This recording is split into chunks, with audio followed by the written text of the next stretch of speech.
బడికి వచ్చినటువంటి పిల్లల్ని పాఠశాలలో చేర్పించాలనే లక్ష్యంతో ఏదైతే ప్రభుత్వం అత్యంత ప్రతిష్టాత్మకంగా బడిబాట కార్యక్రమాన్ని తీసుకొచ్చింది. అయితే ఈ కార్యక్రమం ద్వారా కొన్ని పాఠశాలలో మాత్రం కొంత స్ట్రెంత్ పెరిగినప్పటికీ కూడా ఇంకా కొంత బడి బయట కొంతమంది విద్యార్థులు ఉన్నారని చెప్పేసి కూడా గుర్తించి వారి తల్లిదండ్రులను ఒప్పించి వారిని సమీపంలోని పాఠశాలలో చేర్పించే ప్రయత్నం చేస్తున్నారు నల్గొండ విద్యాశాఖ మండల విద్యాశాఖ అధికారిని అరుంధతి. సో ప్రస్తుతం వారు మనతో పాటు ఉన్నారు. మేడం చెప్పండి, ఒకవైపు బడిబాట కార్యక్రమం ఇప్పటికే పూర్తయింది, అయినప్పటికీ కూడా మీరు స్పెషల్ ఇనిషియేటివ్ తీసుకోవడానికి కారణం ఏంటి విద్యార్థులకు సంబంధించి? బడిబాట అందరికీ నమస్కారం అండి. బడిబాట చాలా సమర్థవంతంగా మా ఉపాధ్యాయులందరూ నిర్వహించారు.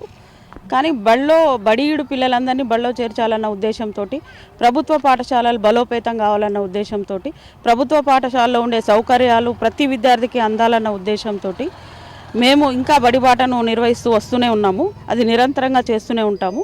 అందులో భాగంగా మేము ఈ ఏరియాలో ఈ పిట్టంపల్లి రోడ్డుకి గుడిసెలు వేసుకొని ఇక్కడ నివాసం ఉంటున్నారు. ఈ విషయం మాకు దాదాపు 2 years కిందనే తెలిసింది. అప్పుడు కూడా వచ్చాము. ఈ సంవత్సరం కూడా చాలా ఫాలోఅప్ చేస్తున్నాము. బడికి పంపాలన్న ఉద్దేశం వీళ్ళకి లేదు. అయినా సరే ఈ తల్లిదండ్రులను రోజు కలిసినాము, మాట్లాడినాము. వాళ్ళకు ప్రభుత్వం ఎలాంటి సౌకర్యాలు అందిస్తుందనే విషయాలు చెప్పి చాలా వరకు ఎంతో కష్టపడి వీళ్ళని మోటివేట్ చేసినాము. దాంతోపాటు మా టీచర్స్ని కూడా మోటివేట్ చేసినాము. ఇది గవర్నమెంట్ బడికి కొద్దిగా దూరంగా ఉన్నందున మా టీచర్సే వాళ్ళ సొంత ఖర్చుతో ఇక్కడ పాఠశాలకు విద్యార్థులను తీసుకెళ్తున్నారు ఆటో ద్వారా. ఇది ఒక మంచి పరిణామంగా మేము భావిస్తున్నాం. చెప్పండి, అంటే ప్రభుత్వ పాఠశాలలో మంచి సౌకర్యాలు గత కొన్ని సంవత్సరాల నుంచి చూసుకుంటే సౌకర్యాలు మెరుగుపడతా ఉన్నాయి. ప్రైవేటు అయినప్పటికీ కూడా ప్రైవేటు పాఠశాల వైపు గ్రామీణ ప్రాంతాల్లో ఉన్నటువంటి తల్లిదండ్రులు కావచ్చు, పట్టణ ప్రాంతాల్లో ఉన్న తల్లిదండ్రులు మొగ్గు చూపడానికి అసలు ప్రధాన కారణాలు ఏంటని మీరు గుర్తించారు? సాధారణంగా ఇప్పుడున్న సమాజంలో విద్యార్థులు ఎక్కువ శాతము ప్రైవేట్ పాఠశాలకు తల్లిదండ్రులు మొగ్గు చూపుతున్నారు అని అంటే, బడిబాటలో మేము గమనించిన అంశం ఏంటంటే, ప్రతి ఒక్క పేరెంట్ కూడా తమ తోటి వాళ్ళు పక్క వాళ్ళు ప్రైవేట్ పాఠశాలకు పంపుతారు కాబట్టి మేము కూడా ప్రైవేట్ పాఠశాలకు పంపాలి అని ఒక సోషల్ స్టేటస్గా భావిస్తున్నారు. అంతేకాకుండా ప్రభుత్వ పాఠశాల యొక్క పూర్తి అర్థాన్ని, ప్రభుత్వ పాఠశాలలో ఉండే సౌకర్యాలని పూర్తిగా వాళ్ళు వినియోగించుకోలేకపోతున్నారనే బాధతో ఉన్నాం మేము. ఆ విషయాన్ని మేము ఎప్పటికప్పుడు వాళ్ళకు అవేర్నెస్ ఇస్తూనే ఉన్నాము. ప్రభుత్వ పాఠశాలలు కూడా బలోపేతం అని ఆశిస్తున్నాం. పెద్ద ఎత్తున కూడా యూనిఫామ్స్ ఇస్తున్నారు ప్రభుత్వ పాఠశాలలో. మధ్యాహ్న భోజనం కావచ్చు, జావా లాంటి ఎన్నో అంటే నోట్బుక్స్ కూడా ఈ సంవత్సరం కూడా నోట్బుక్స్ కూడా ఇస్తున్నటువంటి పరిస్థితి ఉంది.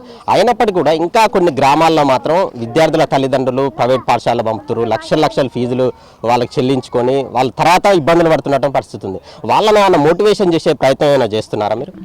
ఖచ్చితంగా అండి. ప్రతి గ్రామాన మా టీచర్స్ అందరూ, హెడ్ మాస్టర్స్ అందరూ కూడా ప్రభుత్వ పాఠశాల యొక్క పనితీరును, ప్రభుత్వ పాఠశాలలో ఉండే సౌకర్యాలను చెప్తూనే ఉన్నారు.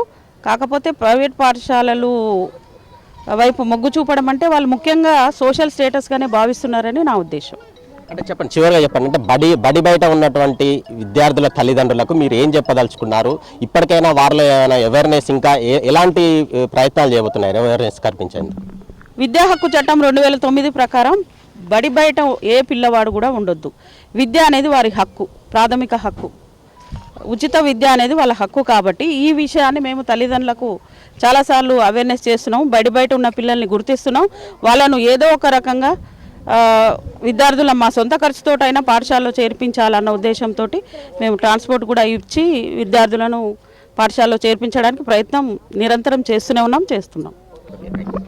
మొత్తంగా బడి బయట ఉన్నటువంటి విద్యార్థులందరినీ గుర్తించి వారి విద్యా హక్కు చట్టానికి కల్పించే ప్రయత్నం చేస్తున్నారు అని చెప్తున్నటువంటి పరిస్థితి అయితే ఉంది. ఇక ఏదైతే సోషల్ స్టేటస్ వల్లనే ప్రైవేటు పాఠశాల వైపు విద్యార్థుల తల్లిదండ్రులు మొగ్గు చూపుతున్నారు.